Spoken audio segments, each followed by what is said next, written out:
Good afternoon, students.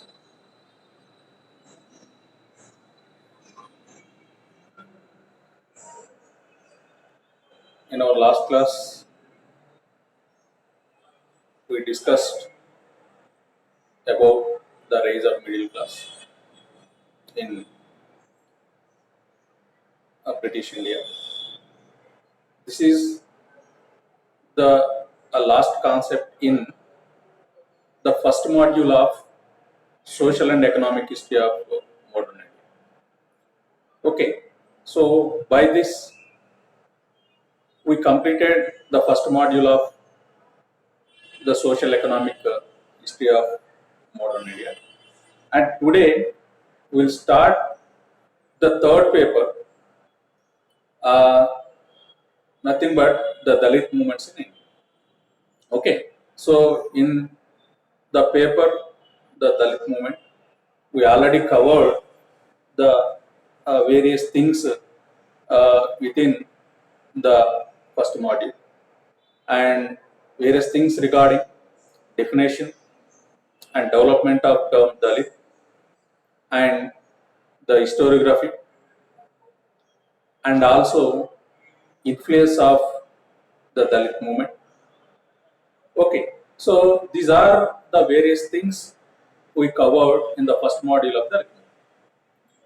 In the second module, we'll start with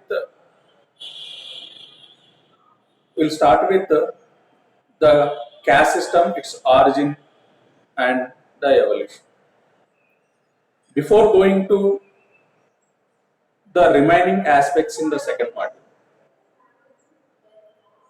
to understand the concept in the second and further modules in the Dalit movement, we have to see what is Dalit literature first.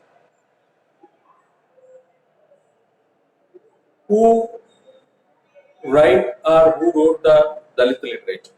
Who are the Dalit writers? And what they write, what they wrote. So you have to see in a general about the Dalit literature, and then we move to the origin of caste system and then other concepts which are in the second module. Okay, so today we are going to see what is the Dalit literature. Okay, so many critics have attempted to define Dalit literature, and a spectrum of opinion has emerged. Dalit literature is one of which Dalit himself expresses his own anguish and depicts the essence of living life as one. It is not art and art's sake, but the literature of a lived experience. It has variously been called mass literature or a literature of action. It foregrounds human values, depicts resentment and the struggle born out of it against structure of power. It raises questions about the status and situation of the Dalit.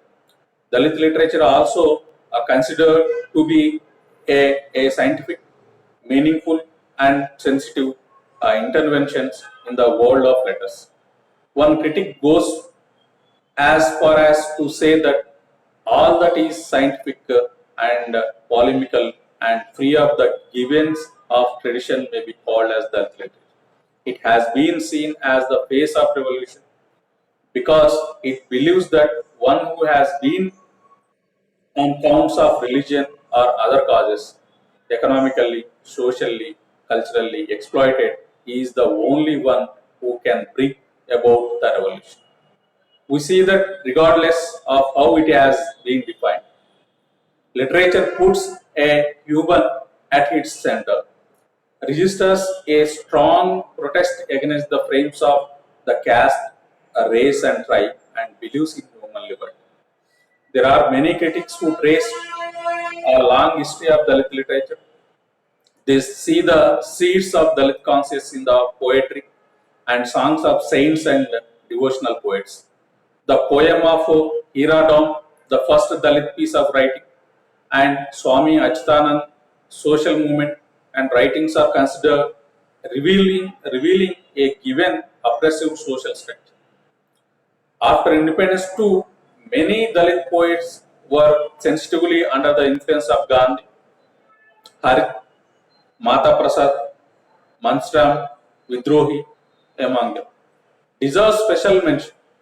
Thinking traditionally of the intellectual roots of the Dalit literature, we can logically come up with names of Ravidas, a well aware that a cobbler, okay, Ravidas a cobbler, Kabir a weaver, and Tukaram a tanner.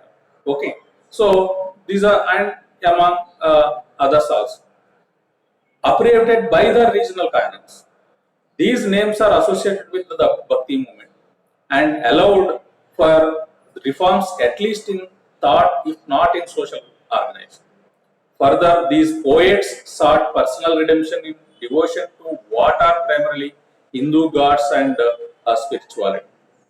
The contemporary Dalit position towards these figures is, however, ambivalent on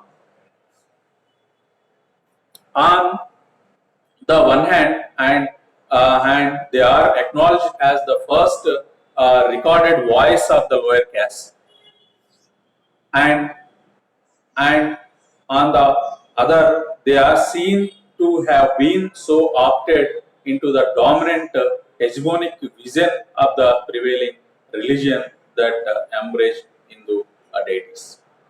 It is really okay. Nagaya, are you Chinanagaya? Are you hearing my voice?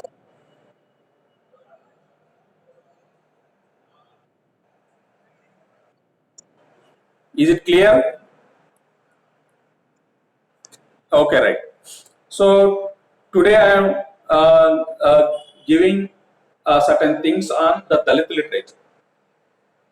Okay.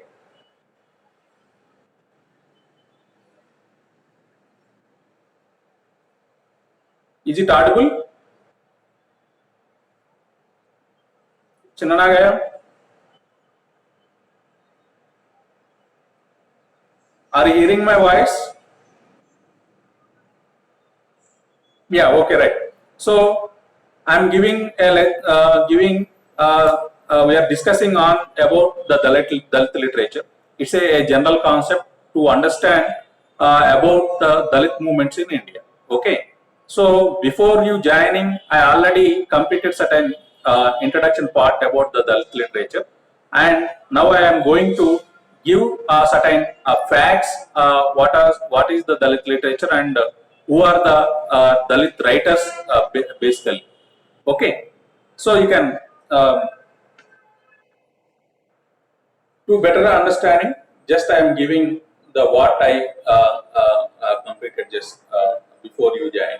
Okay, so it is really Dr. B.R. Ambedkar, Jyotirao Phule, and others who have shaped modern Dalit consciousness. The realm of the social and political in the case of Dalit literature uh, inextricably linked with its aesthetics and by extension works towards the construction of a canon. Once the source of inspiration of Dalit literature is located in the vision of Ambedkar, its essence becomes self-explanatory. On 14th October 1956, Dr. B.R. Ambedkar renounced the Hindu religion and converted to Buddhism. He took 22 vows on the occasion that has become the credo and cultural belief of Dalit literature today. Dalit consciousness derives its energy from the Dr. B.R. Ambedkar's world view and philosophy.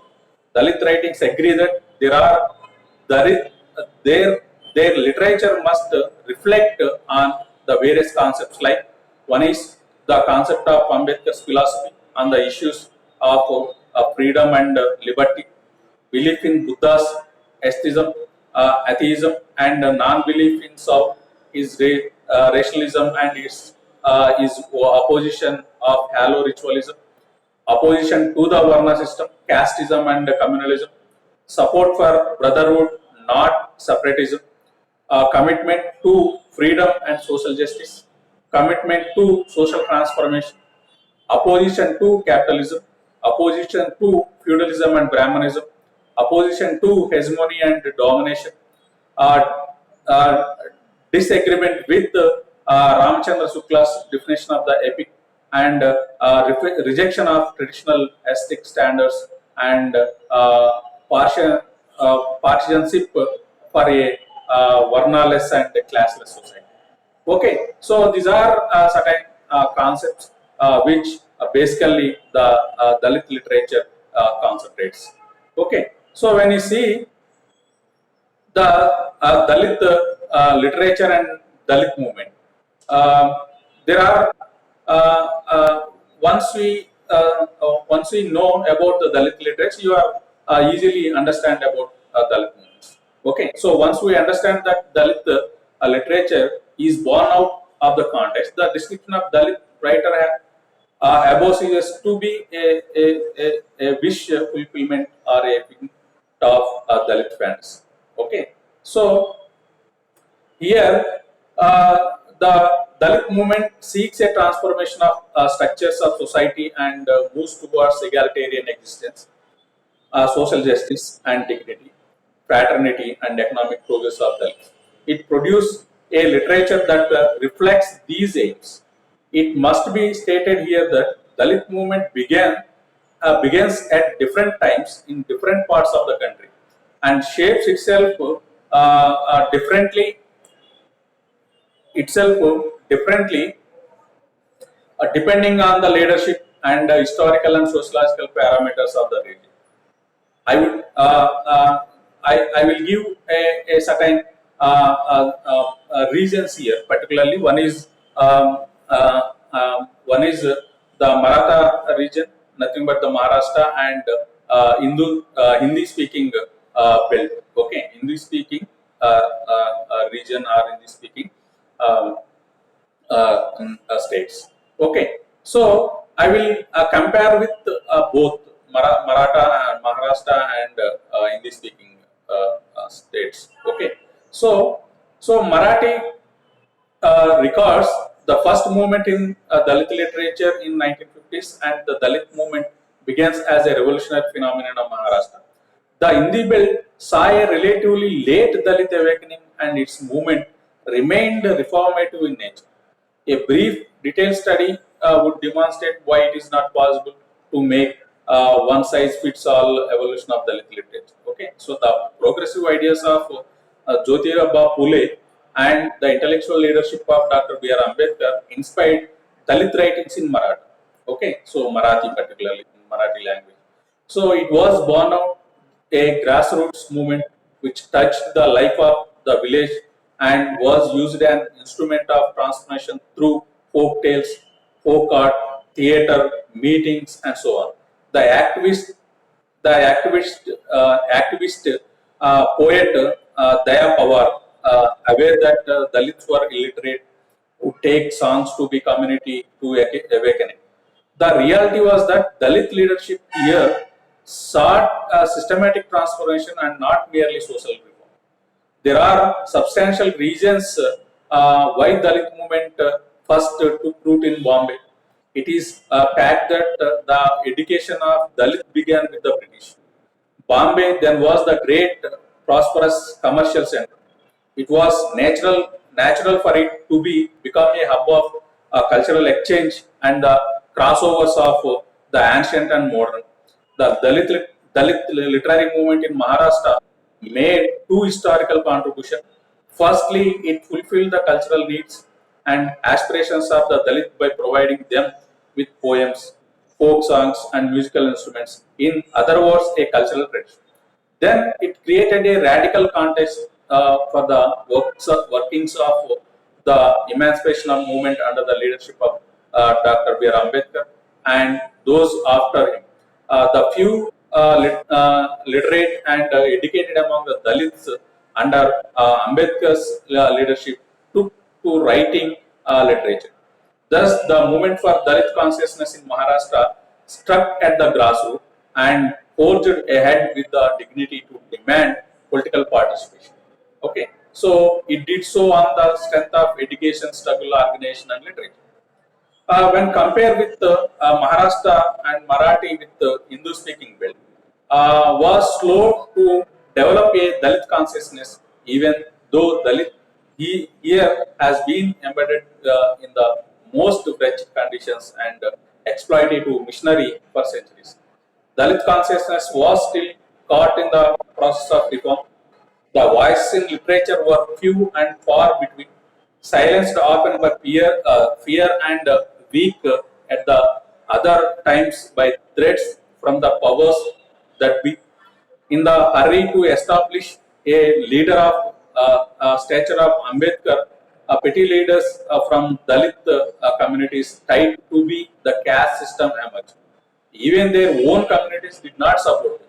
In fact, Dalit had internalized the caste system in spite of the reformist movements in northern Uttar Pradesh of Swami Dayanand Saraswati and 19th century reformer Swami Achyutanand.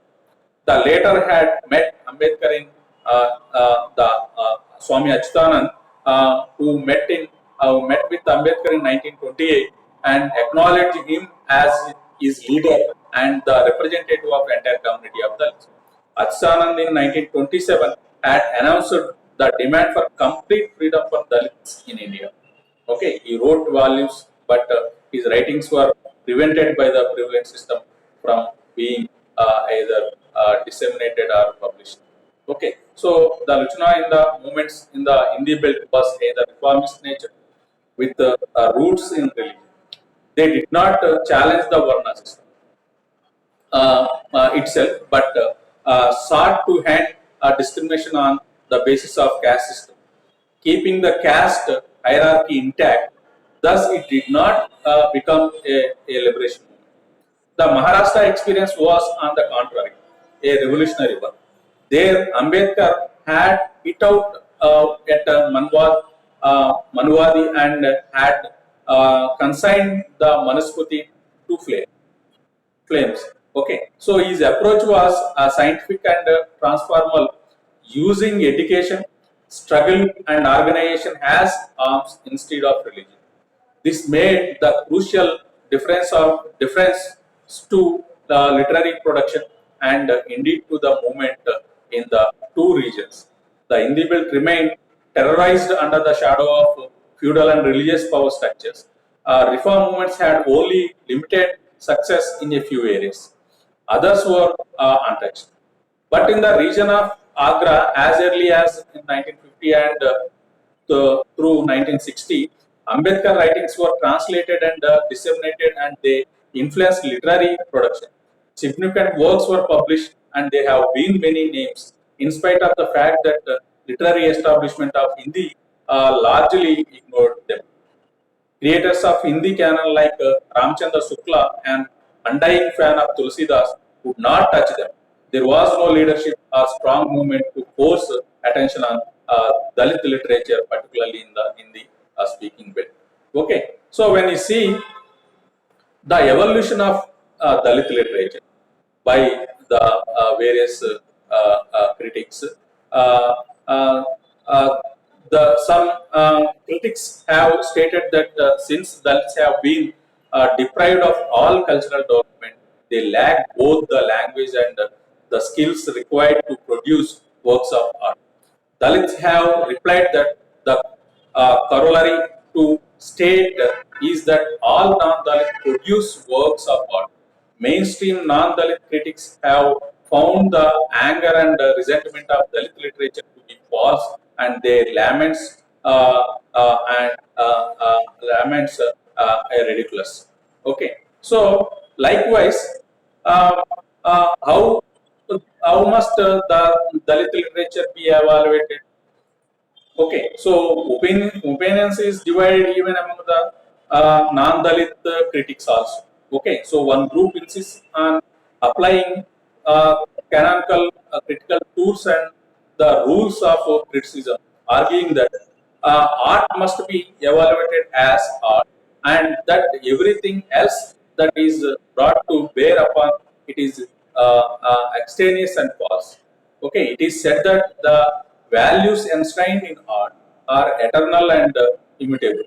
Dalit literature too must be judged by the independent and autonomous touchstones of artistic evolution. Further, the charge against Dalit literature from the dominant canons has been that it is a propagandist in contest, univocal in expression, and resentful in tone and options, and unformed in language.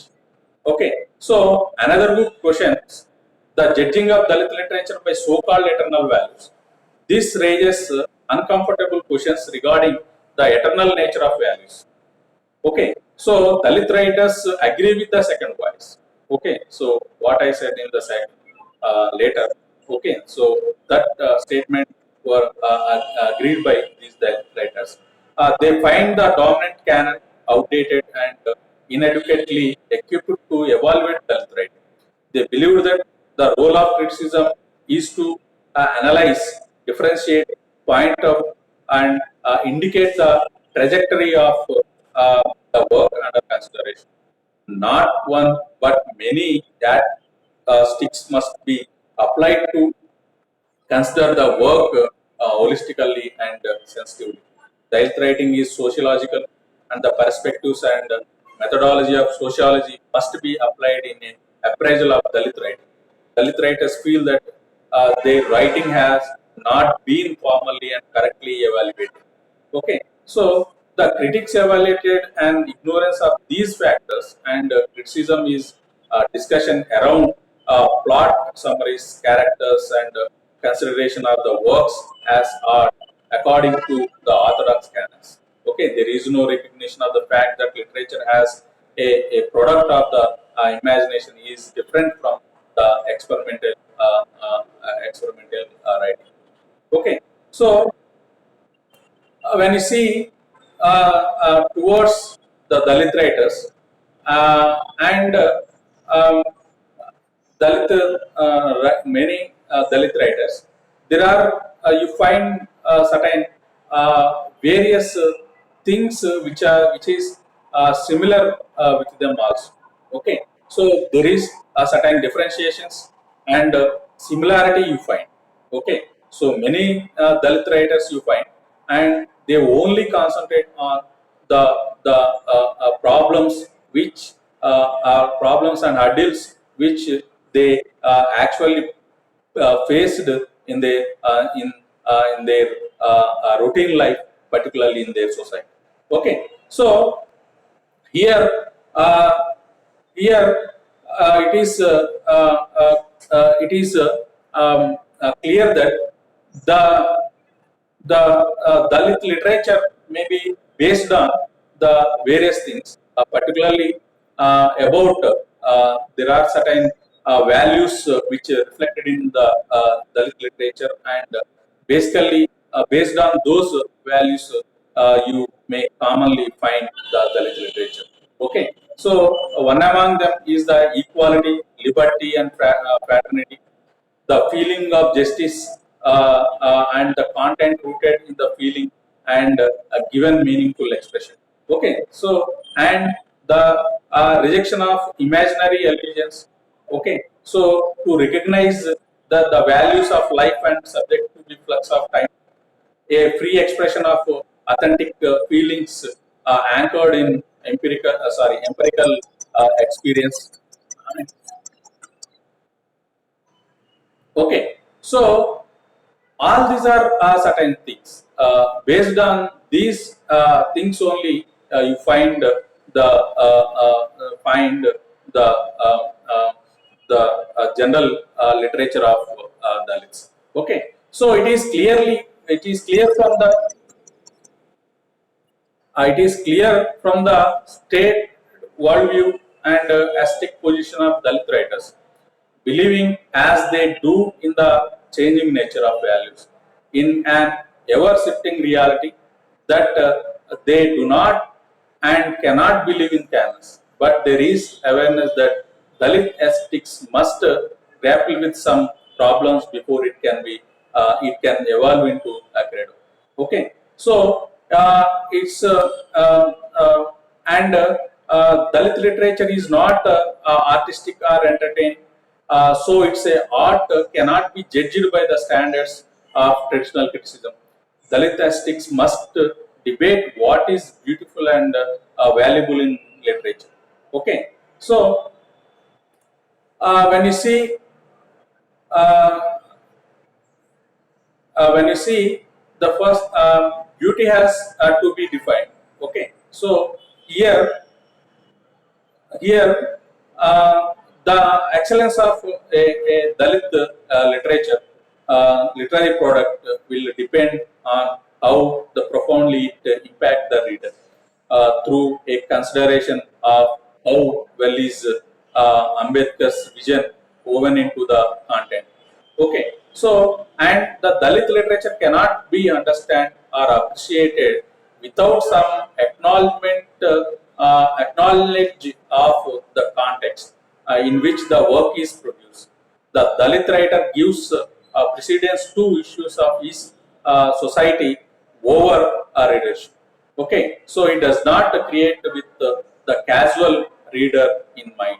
Okay, so he wants to make the aesthetic travel with him into depths of his experience. Okay, so freedom is a greater virtue than pleasure and beauty of, for the literator.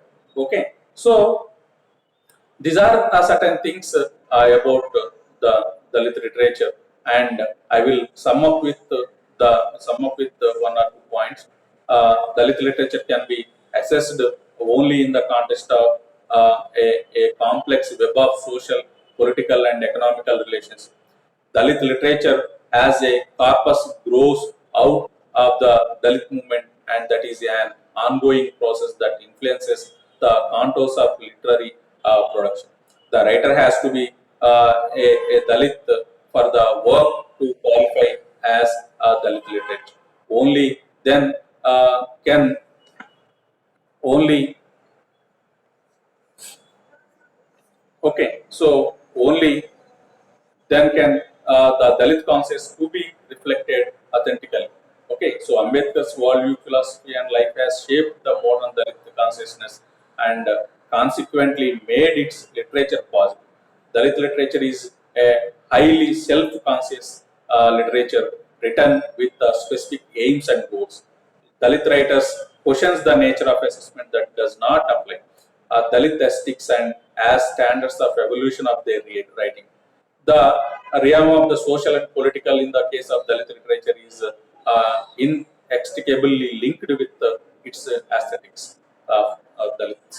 Okay, so Dalit aesthetics articulates the ideological position of the Dalit writer, draws up the aims and goals of Dalit literature, and defines its basic creed.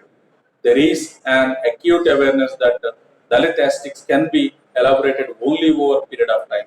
It is premature to talk in terms of Dalit canon. Dalit writers resist the notion of a canon in their beliefs that values are not immutable and eternal and are subjected to social and cultural changes in time, all of which must be reflected in the work of art.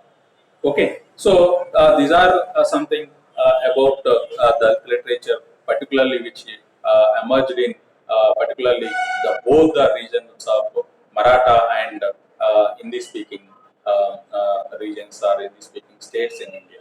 Okay, so this Dalit literature may be an important concept by knowing the Dalit movements, because Dalit literature may written by the various personalities particularly.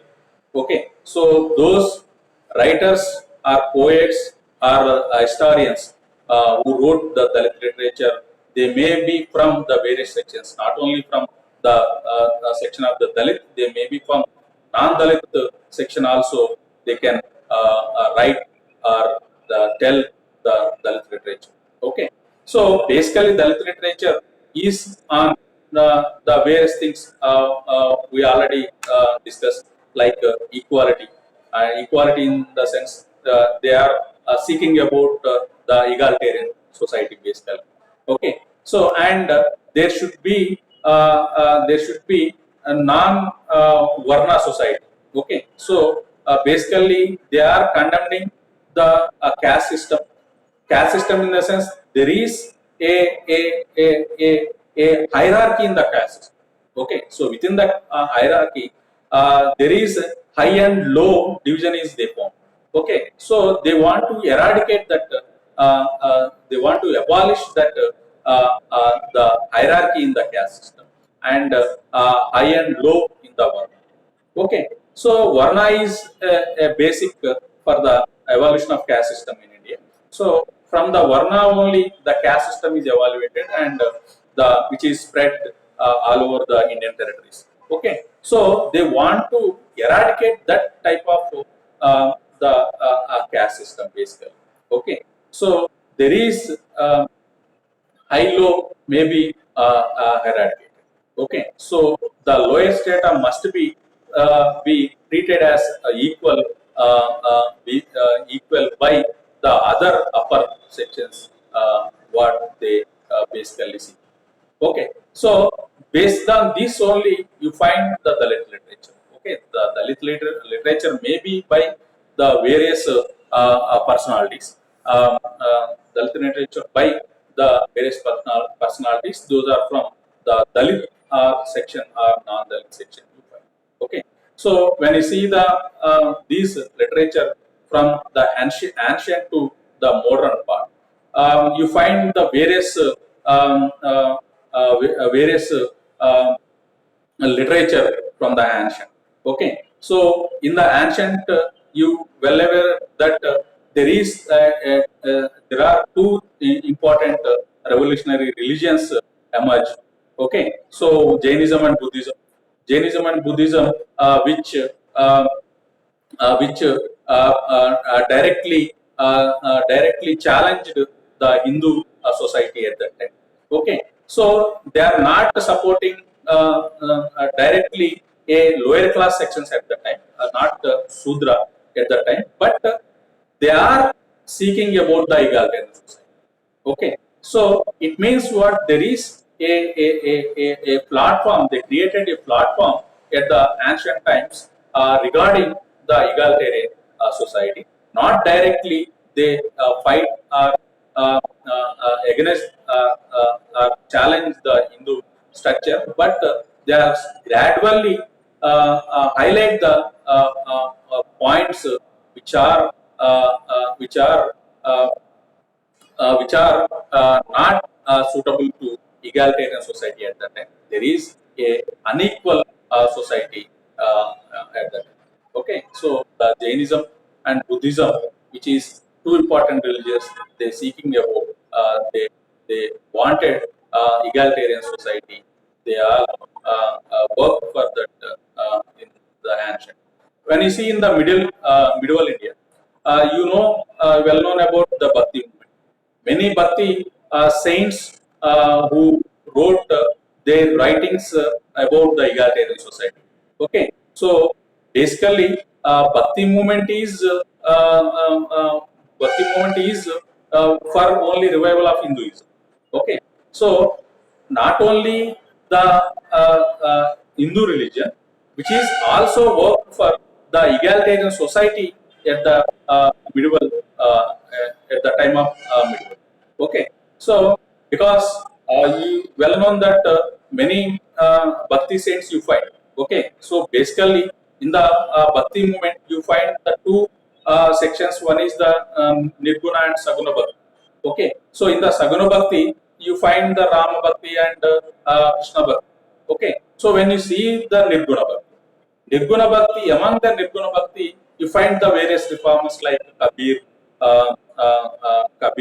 and Guru Nanak likewise. Okay, so these are the two important Nirguna Bhakti saints who challenged the existence of God, and they also condemned the various rituals and traditions to following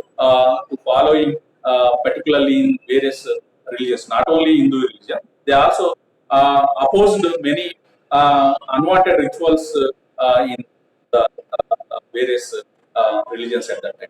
Okay, so they are they propagated about a oneness of God, and there is straight prayers may be they according to them straight prayers may be reach the God, and by following certain things you may get moksha, which is mainly highlighted by these Nirguna saints. Okay, so among them, the Kabir was an important person who publicly criticized this unequal society at that time also. Okay, so after that, when you see in the